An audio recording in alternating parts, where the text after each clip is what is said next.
The idea of equal justice is not playing out here. And so that's a real concern to all Americans. So as a policymaker, elected officials, we want to make sure it's equal justice for all. We want to look at it as weaponization. Now, you're with CNN, right? Yeah. Okay, so let's talk about this even further, because when somebody weaponizes government and they actually get removed from government, let's take Andrew McCabe, okay, former deputy. But this is a different let me case. let me answer the question. This is a different set of circumstances, right? I mean, the former president is accused of misleading law enforcement, of a conspiracy of obstructing justice. That's a different set of facts. Are you prepared to defend him as the former president, and what other actions will the House take in the House Judiciary Committee in terms of funding?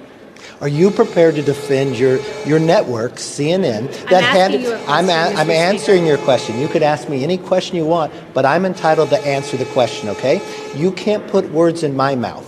Even though your network can hire Andrew McCabe, who was fired from the FBI for leaking classified documents. Did you remove him from your network? No, you continue to put him on to give judgment against President Trump. Speaker. You also hire Clapper. Clapper has come out publicly. Mr. Speaker, and what steps is the House going to take in terms of, is there any effort to defund the FBI, any effort to defund the Department of Justice after what you've seen over the last several days? So your network hires Clapper, who literally lied to the American public, one of 51 other individuals that had briefings and used it politically to tell the American public that a laptop was Russia collusion, even though it had all this information about the Biden administration. Are you prepared to get rid of those people from your network? Because my concern as a policymaker is that when you weaponize government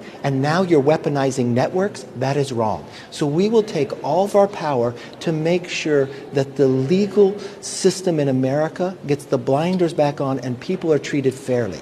I have a real problem that your network actually pays people who did classified information and then lied to the American public to try to influence a presidential election, and then you put them on your network to give an opinion about a president. And I'm answering your But you're not answering very clearly, because what your network has done has weaponized at the same time. I think equal justice is important for all.